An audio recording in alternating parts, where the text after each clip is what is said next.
Ever wondered why you only see white Russians? Of course not. It would never cross your mind, because that's how Russia is portrayed. Tall, white, Slavic people, and while it is true for the most part, there are also other types of Russians out there, just like me. This video is about the Indians of Russia, native Siberians, the past and the present. So I've seen The Killers of the Flower Moon twice already, and it inspired me to share more about my people.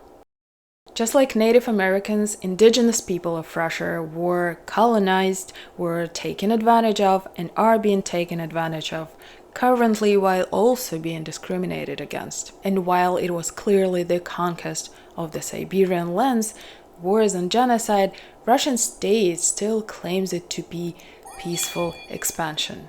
No one would ever voluntarily give up their independence, give up their lands, money, resources, unless they make you do that, or you're gonna benefit from doing that. Like you making a union with someone against someone else. Luckily for Russians, Siberians were just a bunch of tribes, so it was easy to manipulate them, to play the power game, and to fight them over. And just like they used to do in the US, they portray it like civilizing the barbarians, like bringing us progress, religion, and safety, because we were obviously so dumb back then. We were just, hunting and minding our own business and praying to our own gods. Can you imagine? Someone had to take care of it. Me growing up in Russia, I was never taught about how important my heritage is. We were only studying like French-Russian wars or Novgorod Republic war with Moscow, like it had anything to do with me. My ancestors were out there in steppes, herding sheep and fighting with other nomadic tribes. The main reason to conquer Siberia were lands and fur. And later on, we discovered diamonds, gold, oil and stuff, just like in the US. But unlike the Osages, I don't think we ever got our hands on our own wealth.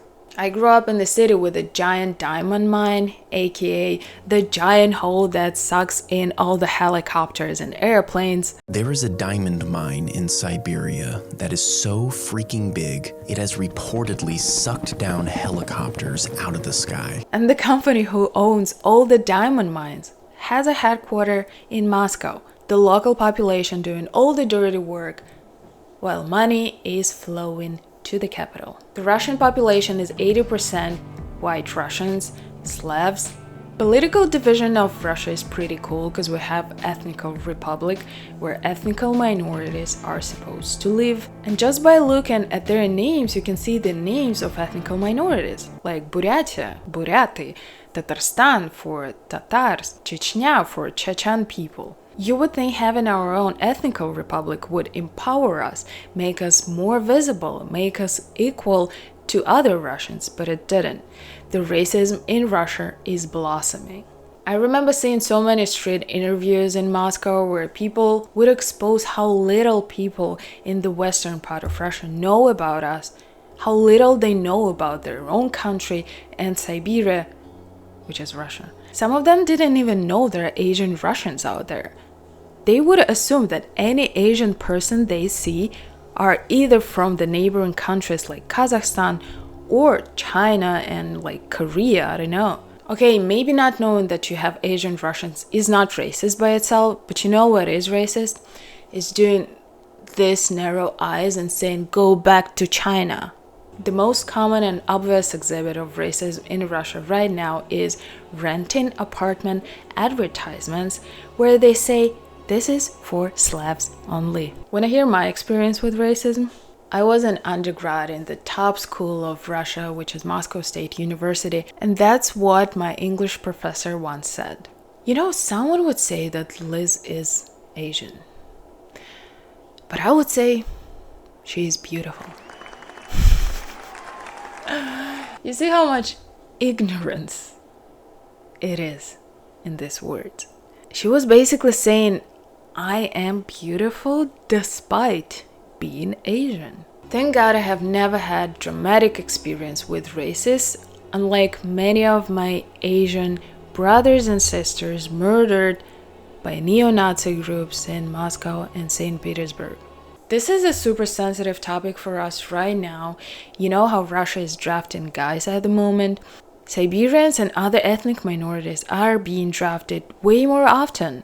Slavic population of Russia is more than 80%, but still, people who are being drafted, people who are being killed in Ukraine are not ethnic Russians. Personally, I always hear about like my high school friend's husband being killed over there, or my cousin's friend was deployed. This is why so many people are immigrating from Russia to the US right now. The rate is just crazy. You know what else pisses me off though? Is people, specifically Americans, being like, why don't you go independent? Do you realize how fucked up getting independence is? How much people are gonna die in this attempt? It is just so cool and easy to look at your screen out of the comfort of your American house, telling others what to do with their lives. I've lived in the US for the past 6 years and I am being confusing as fuck. Because I look Asian and I sound Russian, what the hell? People assume I am Chinese or Thai or Puerto Rican until I open my mouth. Then their brains just shut down. Like I said, there are more and more people coming to the US from Siberia, and even though my ethnic minority is tiny in the grand scheme of things, but still we have a community and we celebrate our holidays, our festivals together. It is so heartwarming, honestly, spending time with your people, doing things you used to do back home. And while Russians are being constantly targeted in the media, me not looking Russian is finally working in my favor. I have a couple more videos about Siberia and ethnic minorities. You should check them out, unless you're a racist and just don't care about discriminated people. Thanks for watching. See you next time.